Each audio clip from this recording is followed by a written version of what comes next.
Subscribe करें और bell दबाएं ताकि कोई खबर रह न जाए।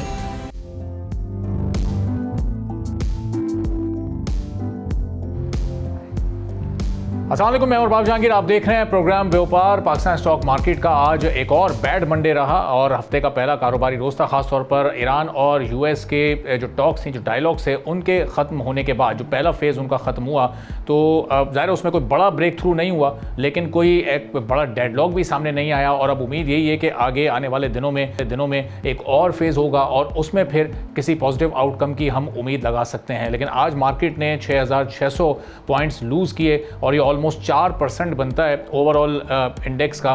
तो ये पिछले 55 से 60 दिन अगर हम ये देखें इसका ट्रैक रिकॉर्ड मार्केट का, तो सिर्फ जो लास्ट मंडे था वो बड़े पॉजिटिव स्टार्ट के साथ शुरू हुआ था, एक बड़ा पॉजिटिव वीक स्टार्ट हुआ था। लेकिन उससे पहले के और आज एक बार फिर अपना मोमेंटम मार्केट ने फर्स्ट डे ही लूज़ किया है। अब इसकी बुनियादी वजूहत क्या है? इन टॉक्स पर क्या बहुत ज़्यादा इन्वेस्टर्स रिलाई कर रहे थे और जब वहाँ से कोई बड़ा ब्रेक थ्रू नहीं सामने आया, कोई कंसेंसस नहीं हुआ, तो उसके बाद क्या कॉन्फिडेंस लूज़ किया है इन्वेस्टर्स ने? क्या ये मार्च वाला जो सिलसिला है अप्रैल में भी इसी तरह से ये ट्रेंड जारी रहेगा या फिर आगे मार्केट रिकवर करेगी और कुछ पॉजिटिव आउटकम इस हफ्ते और फिर आने वाले दिनों में भी हमें मिल सकते हैं? इस पर हम बात करेंगे। फरीद आलम साहब CEO हैं AKD सिक्योरिटीज़ के। फरीद साहब, बहुत शुक्रिया प्रोग्राम के लिए, आपने वक्त निकाला। अब ये आज एक्सपेक्टेशन नहीं थी कि 4% मार्केट डाउन हो जाएगी। इन्वेस्टर्स के पॉइंट ऑफ व्यू से आप ज़रा बताइएगा कि ये जो कुछ हुआ एज एक्सपेक्टेड था या टॉक्स में किसी बड़े ब्रेक थ्रू की उम्मीद थी और उसके बाद फिर मार्केट के ऊपर जाने की उम्मीदें थी? Thank you very much. आपने बिल्कुल सही अपने इंट्रोडक्शन में बताया कि बहुत सारे लोग, ये जो सारी टॉक्स हो रही थी, इसका ताल्लुक जाहिर है पाकिस्तान एंड पाकिस्तान से बियॉन्ड भी था। जो पाकिस्तान को अल्लाह ने एक अच्छी बख्शी इज्जत, वो तो सिर्फ पाकिस्तान के हिस्से में आई, लेकिन जाहिर है इसके प्लस और minuses of the war and the straight of Hormuz जो है उसका इम्पैक्ट पूरी दुनिया को है अभी और चलता रहेगा।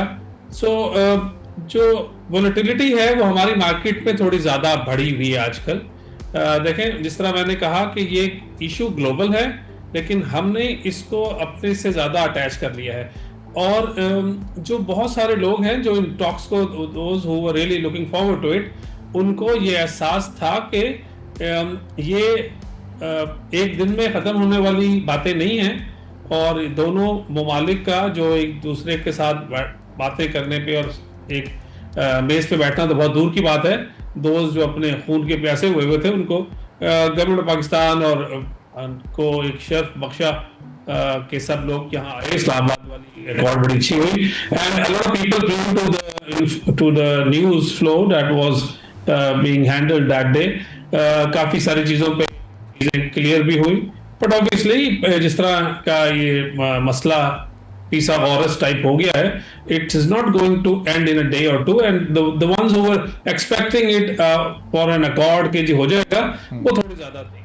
मैं अब आता हूँ उस वाली बात पे कि आज जो मार्केट ने सुबह स्टार्ट लिया हमने, तो हमें जो ऑयल के रेट्स ने थोड़ा सा डिस्टर्ब किया और इंटरनेशनल मार्केट्स जो खुली वो भी थोड़ी डाउन थी।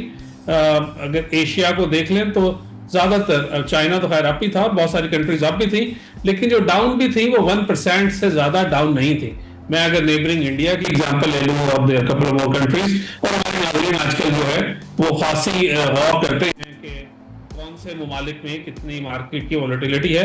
हमारी मार्केट पे वोलेटिलिटी थोड़ी हमेशा से ज़्यादा है और इस एपिसोड पे या इससे पहले भी चला जाऊँ 10 मई से लेके आज तक अगर देख लें अबाउट एन ईयर, तो आपको ये पता है और नाज़रीन को भी पता है कि 4-5 दफा मार्केट हॉल्ट हुई डाउनवर्ड और 4-5 दफा ही अपवर्ड, यानी एक ही वक्त में जब 5% से ज्यादा माइनस या प्लस KMI 30 इंडेक्स होता है तो मार्केट को 1 घंटे के लिए होल्ड करना पड़ता है। So the negative part is के ऑयल नहीं संभल रहा, और तीसरा ये है कि जाहिर है वो हमारे जो एक USA के प्रेसिडेंट है उनकी स्टेटमेंट्स नहीं संभल रही। बाकी चीजें तो खासी हद तक बेहतर हुई और जो है ये कंटिन्यू रहेंगे। और आप ये देखें, ये कोई नहीं अब कह रहा कि दोबारा से खुदा न खास्ता वो सिविलाइजेशन और ये बहुत इस तरह की बातें नहीं हो रही। सिर्फ ये है कि हॉर्मुज़ पे जो कंट्रोल या उसकी जो नाकाबंदी वाली बातें हैं। अदरवाइज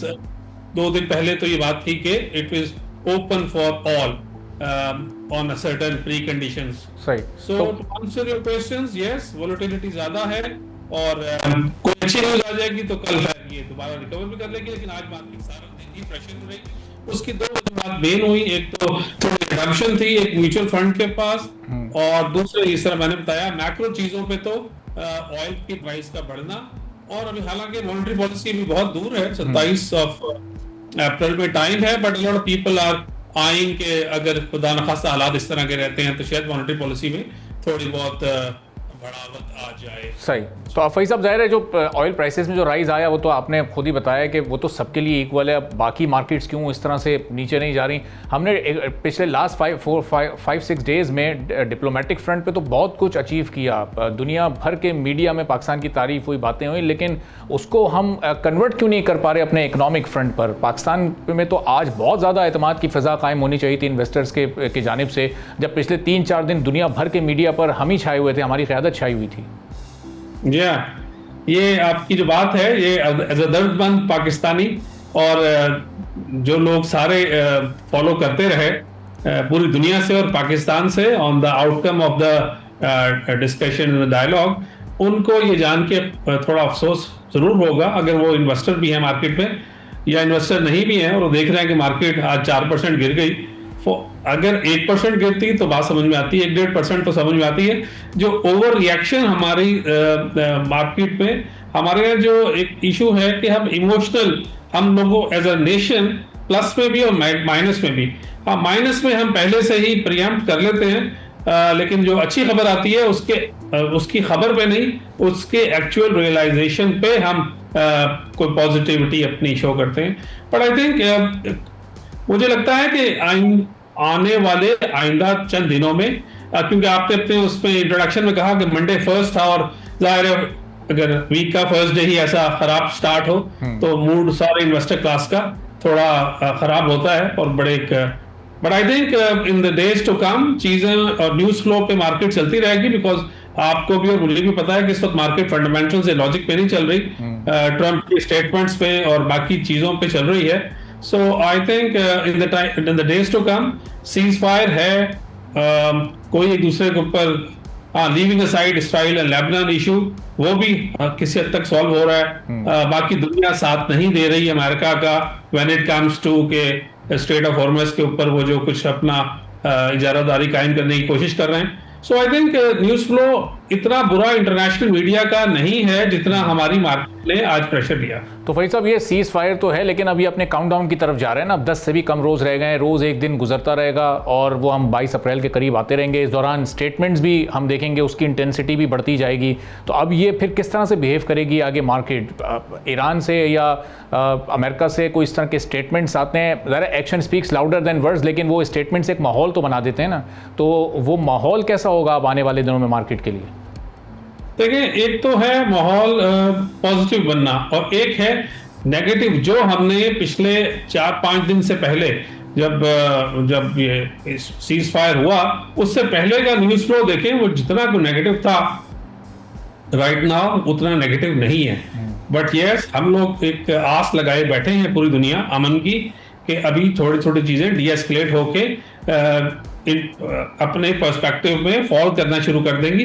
वो अभी नहीं हो पा रहा, and we and you and the नाजरीन know the reason why ये उसमें पैराए में फिट नहीं हो रहा।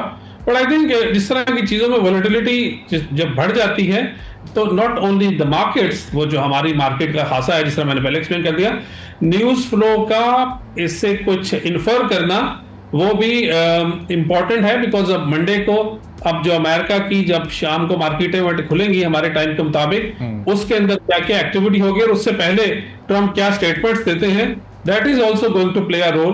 क्योंकि ये 2-3 दिन के बाद उनकी जो फ्यूचर या फॉरवर्ड की बात नहीं मैं कर रहा, जब एक्चुअल ट्रेड होगा तो that is also going to give a meaningful information and direction to the lot of the people who follow the equities around the globe and the commodities for that matter as well, because सारी दुनिया इस वक्त oil के चक्कर में लगी हुई है।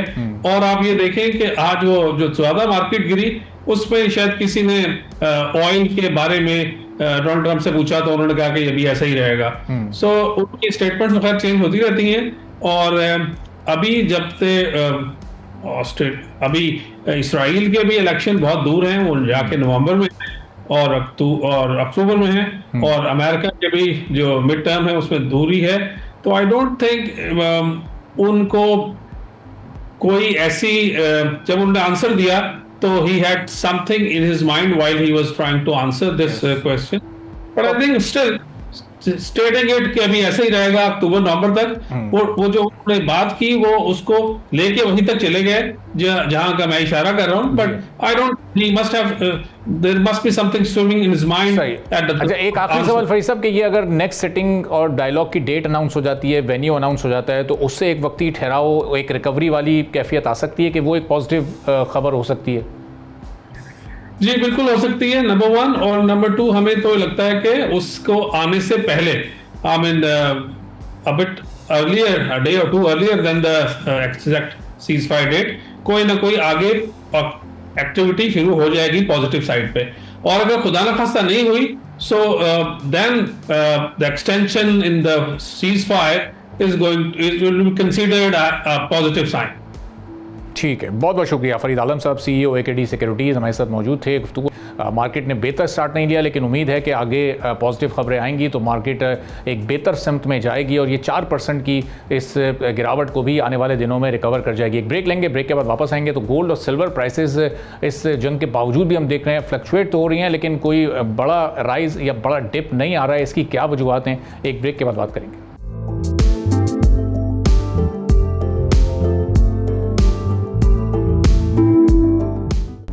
एक बार फिर आपको प्रोग्राम में खुशामदीद कहेंगे। 2026 जब शुरू हुआ तो गोल्ड और सिल्वर की कीमतें बहुत तेज़ी के साथ ऊपर की तरफ जा रही थी। इंटरनेशनल मार्केट में हम देख रहे थे कि 5,400 और 500 डॉलर गोल्ड क्रॉस कर चुका था और $100 से ऊपर सिल्वर भी पहुंच चुकी थी। जनवरी में ऐसा लग रहा था कि जो 2026 के दिसंबर तक की प्रेडिक्शन है वो शायद 1 से 1.5 महीने की बात होगी, लेकिन उसके बाद एक डिप आना शुरू हुआ मार्केट में। हमने देखा पाकिस्तान में जब रमज़ान आया, रमज़ान और फिर ईद के बाद भी मार्केट मुसलसल डाउन होती रही और फिर जब ये जंगी सूरत हाल पैदा हुई मशरक़ वस्ता में, जब हालात कशीदा हुए तो उसके बाद इसकी कीमत ना बढ़ना भी खासा हैरानकुन था, चूँकि एक टेंजिबल एसेट है और आप आम तौर पर जब इस तरह के हालात होते हैं तो इन्वेस्टर्स उस वक्त टेंजिबल एसेट्स में ज़्यादा इन्वेस्ट करते हैं और उसके बाद फिर उस एसेट की कीमत बहुत तेज़ी के साथ बढ़ती है। लेकिन यहाँ पर ये वाला सिनेरियो नहीं क्रिएट हुआ। पाकिस्तान में भी हम कीमतें कभी थोड़ी सी नीचे जाती देखते हैं, किसी दिन थोड़ा सा कीमत ऊपर चली जाती है। आज भी कुछ 1600 रुपये की कमी हुई, जिसके बाद 5 लाख के अंदर अंदर अभी भी 1 तोला की कीमत मौजूद है और सिल्वर भी इस वक्त $74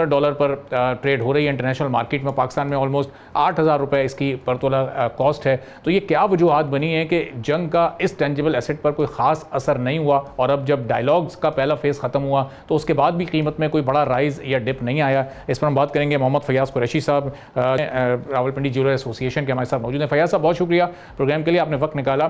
तो ये एक्सपेक्टेशन थी कि ये जो 38 से 40 दिन की एक्टिविटी रही, फिर 3-4 दिन सीज़ फायर को हो गए, फिर एक डायलॉग का भी फेज़ हो गया, उसके बावजूद भी हम कोई ना बड़ा राइज देख रहे हैं गोल्ड और सिल्वर की प्राइस में, ना कोई बड़ा डिप देख रहे हैं। एक ही जगह पर कीमत मौजूद है, फ्लक्चुएट होती रहती है 10-12 हज़ार ऊपर या नीचे। अच्छा सर, सबसे पहले तो अरबाब जहांगीर साहब आपका मैं शुक्रिया अदा करता हूं कि आप और गोल्ड टीवी का कि उन्होंने हमें ऑनलाइन लिया इसके ऊपर, और मेरा पॉइंट ऑफ व्यू खासतौर पे गोल्ड की फ्लक्चुएशन के हवाले से आपने जानना चाहा। एक्चुअली जो भी आपने बात की, जनवरी 2026 में गोल्ड प्राइस ऊपर की तरफ थी, जिसमें $5,500 पे इंटरनेशनल मार्केट फ्लोट कर रही थी। उसके बाद 11% का डाउनफॉल आया फरवरी के अंदर और मार्च के अंदर, और ये फिर प्राइसेस आगे 4,700 से लेके 4,900 के ऊपर एक आउंस के ऊपर ये फ्लक्चुएट करना शुरू कर दिया। एक्चुअली मैटर क्या है कि इंटरनेशनली सूरत हाल के अंदर अनसर्टेनिटी सूरत हाल जो चल रही हैं उसके अंदर कभी एक आप देखते हैं कभी एक ऐसी चलती है, ह्यूमर चलता है, या एक ऐसी न्यूज़ चलती है इंटरनेशनली जिसका इफेक्ट और इम्पैक्ट गोल्ड के ऊपर आता है। क्योंकि गोल्ड एक आप इंटरनेशनली एक समझा जाता है कि जो सेफ इन्वेस्टमेंट समझी जाती है दुनिया के अंदर, वर्ल्ड के अंदर, जो लोग इन्वेस्टमेंट्स करते हैं वो गोल्ड के अंदर करते हैं। और आप देख रहे थे कि पिछले दिनों में जो US जो डॉलर था वो दिन ब दिन कमज़ोर हो रहा था, जिसकी वजह से गोल्ड की प्राइसेस ऊपर की तरफ जा रही थी। और अभी जो रिसेंटली अगर आप देखते हैं जो ईरान और जो इसकी अमेरिका की जो मुज़ाकरात जो इस्लामाबाद के अंदर हुए, इसके अंदर भी ये तासुर दिया जा रहा था कि ये एक अच्छा और काफ़ी हेल्पफुल रहेगा और इनका आपस में मुज़ाकरात कामयाब हो जाएंगे, जो कि मैं समझता हूँ कि 80% टू 85% पाकिस्तान के जो हमारे फील्ड मार्शल साहब उनकी काविशों से और प्राइम मिनिस्टर की काविशों से एक 80 टू 85% का जो उनका एक अच्छा रिस्पॉन्स मिला। अब 10 से 15% के ऊपर जो मामलात रह गए, जिसकी वजह से मामला फिर पेंडिंग हुआ और अमेरिका के जो प्रेसिडेंट सदर ट्रंप साहब, उन्होंने भी कुछ अपनी स्टेटमेंट्स वहाँ पे दी, जिसका फिर दोबारा इफेक्ट हुआ और आना शुरू हुआ मार्केट के ऊपर। और मार्केट फिर 4,900 से ड्रॉप करती हुई 4,722 पे इस टाइम पे एक औंस की मार्केट फ्लक्चुएट कर रही है इस टाइम पे। और इंटरनेशनल मार्केट का देखें ज़्यादा इफेक्ट इतना $100 या $150 का ड्रॉप भी हो जाना और मार्केट गोल्ड प्राइस को ना टूटना, इसका मतलब है कि गोल्ड पे अभी तक लोगों का जो एतमाद है इंटरनेशनली वो ज़्यादा मजबूत है। क्योंकि गोल्ड आप देखते हैं कि जब इंटरनेशनली जब सूरत हाल देखते हैं तो गोल्ड के ऊपर ही करेंसीज का प्रिंट होता है, प्रिंट होना। और इसी तरीके से जो इंटरनेशनली जो आपके जो इनके जो बैंक्स थे, सेंट्रल बैंक्स जो मुल्क कंट्रीज के, उन्होंने भी गोल्ड बाइंग की थी, जिसकी वजह से गोल्ड प्राइसेस ऊपर चली गई। और फिर जब गोल्ड प्राइस नीचे आई 5,500 से, क्योंकि इंटरनेशनली लिक्विडिटी का मैटर था, क्योंकि प्राइसेस ऊपर जाने की वजह से लिक्विडिटी कम हो गई थी, तो फिर नीचे आई और लिक्विडिटी वहाँ से उठाई गई। अच्छा, ये भी इंटरनेशनली आपको भी पता है कि एक कार्टेल होता है, एक ये जो गेम करते हैं, जो मैनिपुलेट करते हैं, जो बाइंग करते हैं इंटरनेशनली और चीज़ों को मैनिपुलेट करके फिर हायर और डाउन साइज पे लेके जाते हैं। इसी तरीके से जो अभी रिसेंटली अगर आप देखें कि जो ऑयल प्राइसेस, अगर ऑयल प्राइसेस की आप बात करते हैं तो $120 और $120 से ऊपर के बैरल के ऊपर ये ऑयल प्राइसेस चल रही थी। जब ये मुलाकात की बात हुई तो ये प्राइसेस ड्रॉप करके $100 के करीब आ गई और आज फिर डॉलर ये तकरीबन अप्रॉक्सीमेटली $105 और इसके दरमियान में फिर बैरल के ऊपर ये ऑयल प्राइसेस चल रही हैं। अच्छा, कई दफ़ा जो इन्वेस्टर्स होता है वो इन्वेस्टर ये देखता है कि अगर ऑयल के अंदर इन्वेस्टमेंट करने में प्राइस अच्छी उनको इनकम मिल जाएगी तो वो क्या करते हैं कि गोल्ड से निकालते हैं और ऑयल की तरफ लेके जाते हैं। ये एक परसेप्शन है कुछ लोगों की इसके अंदर, लेकिन मेरा जो अपना कहना है वो ये है कि जो मेटल इटसेल्फ एक अपना वजन रखता है, गोल्ड इटसेल्फ एक अपना वजन रखता है इंटरनेशनली तौर पे। फैयाज साहब, अगर हम अब जरा पाकिस्तानी मार्केट पर आए और जरा मास लेवल पर, लोकल लेवल पर बात करें तो गोल्ड तो इस वक्त एक आम आदमी की पहुंच से बिल्कुल बाहर हो चुका है। हमने देखा जनवरी और फरवरी में बहुत ज़्यादा लोगों ने बाइंग की सिल्वर में और उस वक्त ये कीमत भी 12-13 हज़ार रुपये यहाँ पर ऑफिशियल कीमत थी, लेकिन मार्केट में उस वक्त 20-20 और 22-22 हज़ार रुपये पे भी उस वक्त सिल्वर अवेलेबल नहीं थी और 20-20 22-22 दिन बाद की डेट्स मिल रही थी, यानी एडवांस वहाँ पर बुकिंग चल रही थी। तो वो सूरत हाल अब कुछ बेहतर हुई है? ये जो ऊपर के पैसे लिए जा रहे थे सिल्वर पर, वो सिलसिला अब ज़रा वापस कुछ थमाए नीचे आया? जी अरबाब साहब, आपने जो बड़ी प्यारी बात की, एक्चुअली मैटर क्या है, पाकिस्तान के अंदर हमारा जो पाकिस्तान के वर्ल्ड के अंदर होता है डिमांड एंड सप्लाई के ऊपर होती हैं चीज़ें चल रही होती हैं, लेकिन पाकिस्तान के अंदर अभी रिसेंटली जब देखने में आया तो बहुत ज़्यादा अगर इंटरनेशनल मार्केट से कैलकुलेट करते थे तो सिल्वर की जो प्राइस थी वो 8,500 रुपया पर तोला प्राइस बनती थी, जो कि लोकल मार्केट के अंदर वो 20,000 रुपया तोला बिक रही थी। क्योंकि मामला यह था कि डिमांड ज़्यादा, डिमांड ज़्यादा हो रही थी, सप्लाई कम थी, जिसकी वजह से प्रीमियम ज़्यादा हो गया और 20,000 रुपये तोले पे चला गया। लेकिन मैं ये समझता हूँ कि ये हमारे आवाम लोगों को भी सोचने समझने की जरूरत है कि एक दफ़ा ये भीड़ चाल जो हमारे दुनिया में हम या पाकिस्तान में भी हम देखते हैं कि एकदम एक साइड पर चल पड़ते हैं। जैसे रिसेंटली अगर आप देखते हैं अभी चल रहा है करेंसी के ऊपर, ईरानी करेंसी के ऊपर चल रहा है, तो लोगों ने फौरन ईरानी करेंसी को बाय करना शुरू कर दिया। इसी तरीके से सिल्वर के ऊपर भी लोगों ने ये नहीं देखा कि इंटरनेशनल मार्केट क्या है, इंटरनेशनल मार्केट का इम्पैक्ट क्या है, उन्होंने लोकल मार्केट को देखते हुए और वो परचेजिंग शुरू कर दी। अच्छा, इसमें कई दफ़ा देखने में ये भी आया, लोगों ने अपनी गाड़ियां बेची, मोटरसाइकिल बेचे, प्रॉपर्टी बेची और इसके अंदर इन्वेस्टमेंट शुरू कर दी, जो कि मैं समझता हूँ टोटली गलत था। अभी भी आपके तवज्जुह से मैं ये बात करना चाहूँगा, जो भी देखें इन्वेस्टर्स है, बिजनेस करे, इसमें एक अच्छा बिजनेस है ये इन्वेस्टमेंट के पॉइंट ऑफ व्यू से, और वो इन्वेस्टमेंट कौन सी होनी चाहिए जो आपकी सेविंग्स हो, वो सेविंग्स जिसकी आपको ज़रूरत ना हो, जिसकी वजह से आप इन्वेस्टमेंट करने के बाद अगर गोल्ड प्राइस और या सिल्वर प्राइस डाउन हो जाती हैं और उसका इफेक्ट और इम्पैक्ट आपकी इकॉनमी के ऊपर ना पड़े, आपकी मैशत पर ना पड़े या आपके फाइनेंशियल्स के ऊपर ना पड़े, उसके अंदर इन्वेस्टमेंट आपको उतनी हद तक करनी चाहिए। साहब, ये जो प्रीमियम आपने कहा कि इतना बड़ा हुआ था कि 100% से भी ज्यादा था, उसमें अब कुछ कमी आई है? लोगों की अब कुछ समझ आई कि मार्केट ये एक जगह रुक चुकी हैं कीमतें, तो अब वो डिमांड थोड़ी कम हुई है तो प्रीमियम ऑटोमेटिकली कुछ नीचे आए? जी, जी, नीचे आ गया। अभी आप देखें अगर मार्केट के अंदर इस टाइम पे फ्लोट कर रहा है गोल्ड प्राइस और सॉरी सिल्वर जो सा इस टाइम पे चल रहा है वो 10,500 पे 9,000 साढ़े 9,000 से लेके 10,500 के दरमियान पर तोला सिल्वर की प्राइसेस इस टाइम पे चल रही हैं, डिफरेंट जो ब्रांड्स हैं इसके अंदर। और इसी तरीके से गोल्ड प्राइस भी है। गोल्ड प्राइस भी ऑलरेडी वैसे इंटरनेशनल मार्केट के साथ वो कंपैरिजन देखते हैं तो पहले तो पाकिस्तान में जब ये वॉर नहीं शुरू हुई थी क्योंकि जी। दुबई ओपन था, अभी तो दुबई की मार्केट बंद है, तो उस टाइम पे पाकिस्तान में अंडर कॉस्ट चल रहा था, दुबई में ज़्यादा था। लेकिन अभी चूंकि इंटरनेशनल मार्केट भी इफेक्ट की हुई है, दुबई क्योंकि एक बहुत बड़ा हब है इंटरनेशनल मार्केट का, वो उसकी वजह से भी गोल्ड प्राइस पे भी इफेक्ट आया हुआ है। तो गोल्ड प्राइस भी अभी 5,05,000 रुपए पर तोले के ऊपर जो ठीक है। पीस है, जो प्योर 24 कैरेट गोल्ड है, वो चल रहा है इस टाइम पे। ठीक है, बहुत बहुत शुक्रिया मोहम्मद फयाज कुरैशी साहब, सदर रावलपिंडी ज्वेलर एसोसिएशन हमारे साथ मौजूद थे। गुफ्तगू आपने सुनी। एक ब्रेक लेंगे, ब्रेक के बाद वापस आएंगे, एक और अहम मौजू पर बात करेंगे।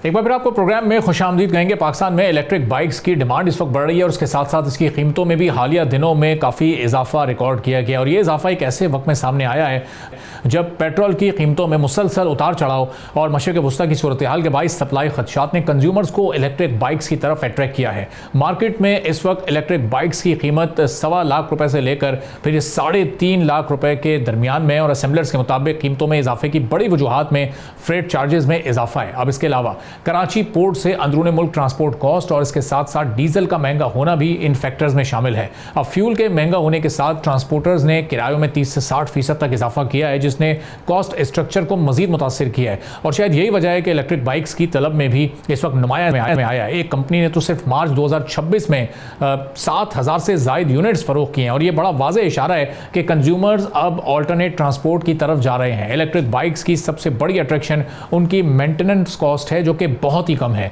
अंदाजों के मुताबिक इलेक्ट्रिक बाइक की कॉस्ट ऑलमोस्ट 1 से 3 रुपए फी किलोमीटर है, जबकि पेट्रोल बाइक पर यही कॉस्ट 5 से 7 रुपए और इन रीसेंट हालात में तो शायद इससे भी ज़्यादा फी किलोमीटर तक पहुंच जाती है। इस तरह एक एवरेज कंज्यूमर महाना 6,000 से 8,000 रुपए तक की बचत कर सकता है। लेकिन अभी भी इसमें ज़ाहिर है कुछ चैलेंजेस मौजूद हैं। अब इनमें इलेक्ट्रिक बाइक्स में कम ग्राउंड क्लियरेंस में खामी मौजूद है। इसके साथ साथ कमज़ोर रीसेल वैल्यू का भी एक बड़ा इशू है। और फिर बैटरी की जो कीमत है वो भी बड़ी महंगी है। जब भी बैटरी तब्दील होगी तो एक महंगी तब्दीली होगी, क्योंकि पाकिस्तान में बैटरी की कीमत 50,000 से 2 लाख रुपए तक है। अब इसकी एवरेज जो लाइफ है बैटरी की वो भी 2 से 5 साल है, तो ये उसके बाद ज़ाहिर है इसको चेंज करना है। पॉलिसी सतह पर भी इस वक्त गैर यकीनी सूरत हाल मौजूद है, क्योंकि 2025 में हमने देखा कि हुकूमत की जानिब से जब ड्यूटीज़ में इजाफा हुआ तो इसने कीमतों को मजीद कुछ बढ़ाया। अब ऐसी सूरत में अगर वाज़ेह सब्सिडी या फाइनेंसिंग स्कीम्स ना आई तो रफ्तार कितनी मुतासिर हो सकती है और आगे किस तरह से ये बाइक इलेक्ट्रिक बाइक जो एग्जिस्टिंग बाइक्स हैं, जो पेट्रोल बाइक्स हैं, उनको रिप्लेस कर सकती है। इस पर हम गुफ्तगू करेंगे। अली मोइन मलिक साहब को फाउंडर हैं ईजी बाइक्स के, हमारे साथ मौजूद हैं। बहुत शुक्रिया अली साहब प्रोग्राम के लिए, आपने वक्त निकाला। अभी ओवरऑल इस वक्त अगर हम एक डिफरेंस क्रिएट करें दोनों बाइक्स में, एक पेट्रोल बाइक और एक इलेक्ट्रिक बाइक, तो ये दोनों में से कौन सी ज़्यादा फ़ायदेमंद है? और ये वन टाइम इन्वेस्टमेंट है लेकिन बड़ी इन्वेस्टमेंट है, अभी ये सेकेंड हैंड में या लो कॉस्ट में मौजूद नहीं है, तो ये किस तरह से आहिस्ता आहिस्ता रिप्लेस करेगी हमारी एग्जिस्टिंग बाइक्स को? जी जी, बहुत शुक्रिया आपका। जैसे आपने फरमाया, जो petrol bike versus electric bike में जो फी किलोमीटर सेविंग है वो 10 रुपये तक हो सकती है। तो सेविंग तो काफ़ी बड़ी है, 10 रुपये फी किलोमीटर।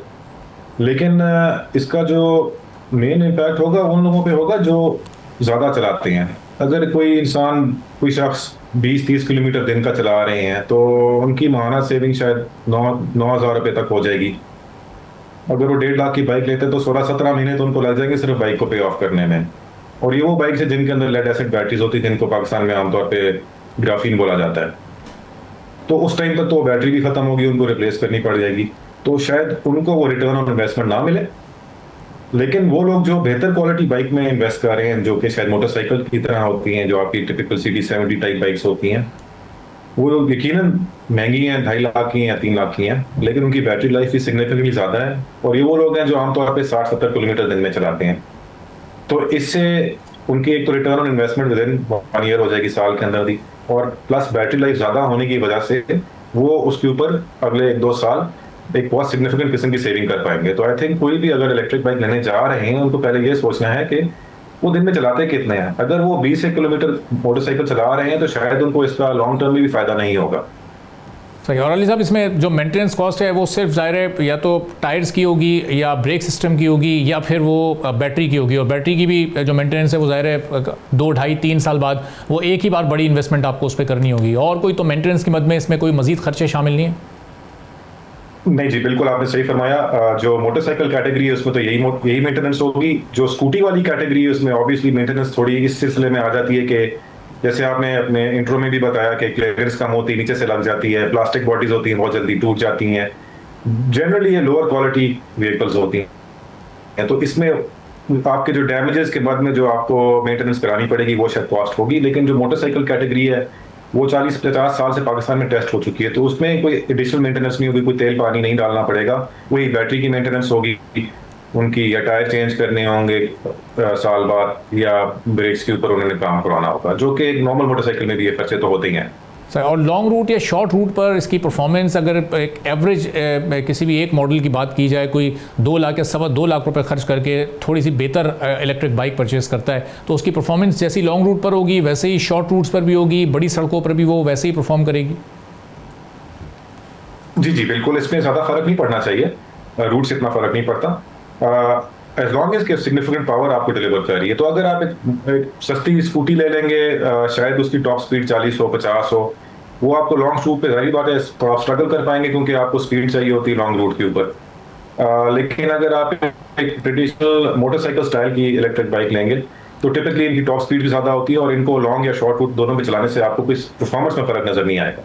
सही। और जो कराची का इंफ्रास्ट्रक्चर है ज़ाहिर है दीगर शहरों की निस्बत पाकिस्तान के वो बहुत ही ख़राब है, सड़कें यहाँ पर हर दूसरी सड़क टूटी हुई होती है, तो ये इस इंफ्रास्ट्रक्चर से ये कितनी मुतासिर हो सकती हैं? ये जो इस वक्त हमारा इन्वायरमेंट है, इन्वायरमेंट फ्रेंडली बिल्कुल ये होंगी सड़कों के एतबार से मैं बात करूँ? जी, आपने बहुत सही बहुत वैलिड पॉइंट उठाया। खासतौर पर जो कराची की सड़कें हैं वहाँ पे तो स्कूटी का सर्वाइव करना बहुत मुश्किल है साल भी, क्योंकि आपने वो देखी उनमें कितने खड्डे होते हैं।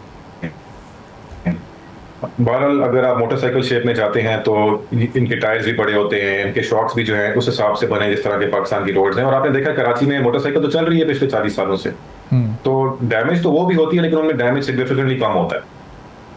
सर, और ये शेप और डिज़ाइन में जो एक फ़र्क रखा गया, ये इसकी क्या वजह है? चूँकि वो जो स्कूटी शेप है वो शायद मोटरसाइकिल या मोटर बाइक चलाने वालों के लिए वो इतना मुतासर कुन ना हो या वो उतना उनके लिए पसंदीदा ना हो, उतना आसान ना हो, तो ये शेप की क्यों ऐसी कैटेगराइजेशन रखी गई है?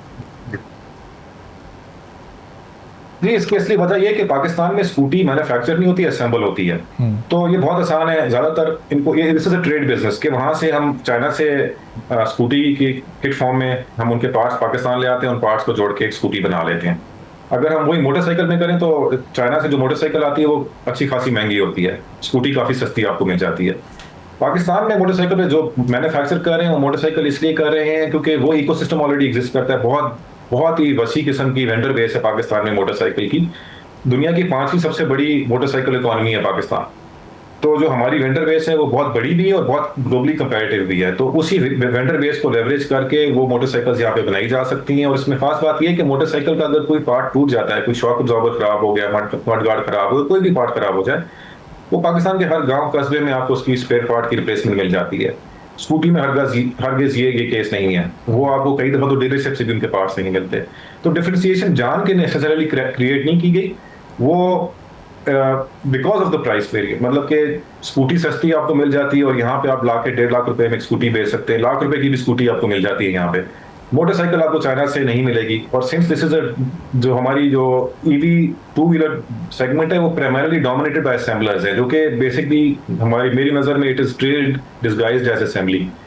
तो उस बिजनेस के अंदर कोई इतनी ज़्यादा इनोवेशन भी नहीं होती, कोई R&D भी नहीं होती, तो जो को ऑफ द रैक चीज़ें मिलती हैं उन्हीं को पाकिस्तान ला के वो असेंबल करके बेचते हैं।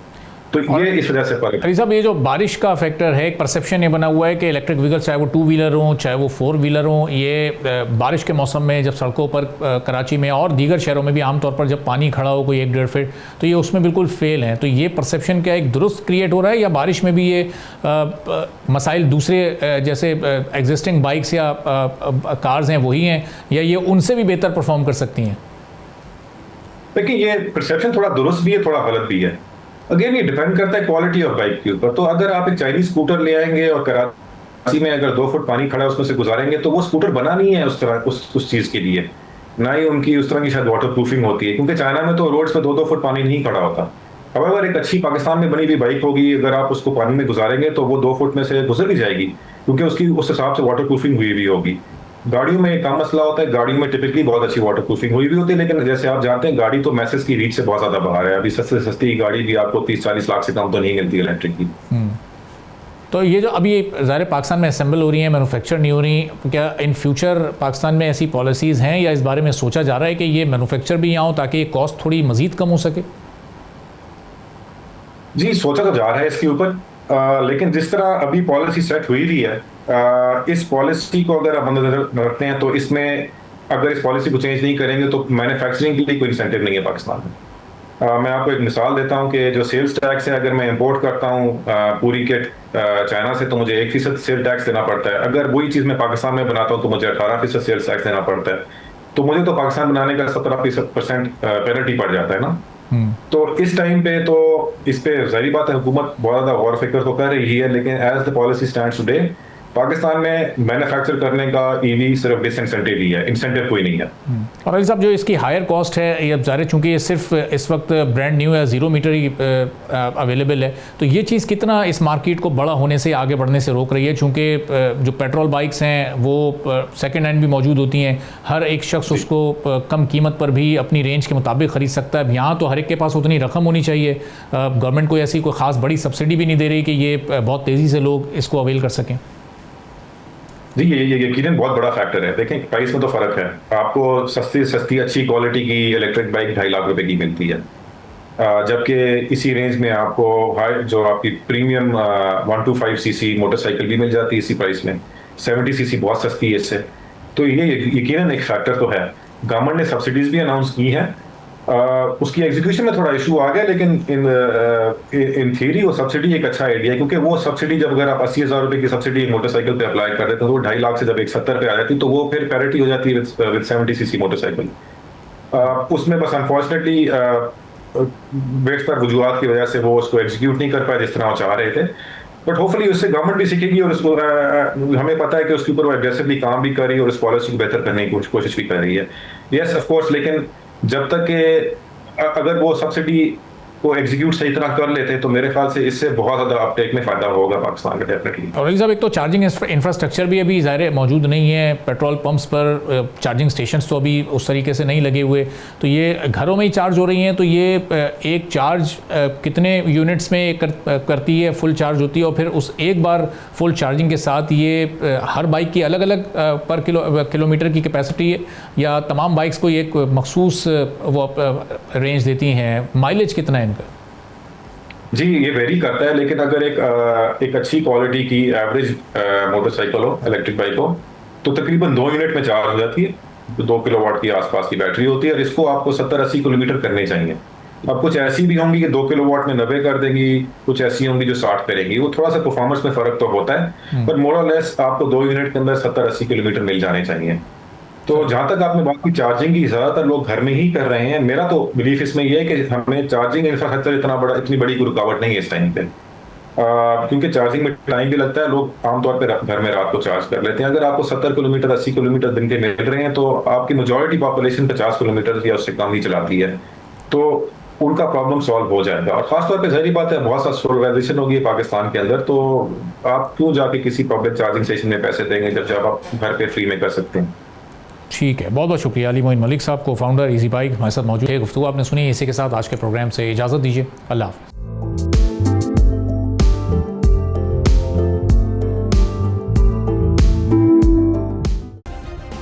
सब्सक्राइब करें और बेल दबाएं ताकि कोई खबर रह न जाए।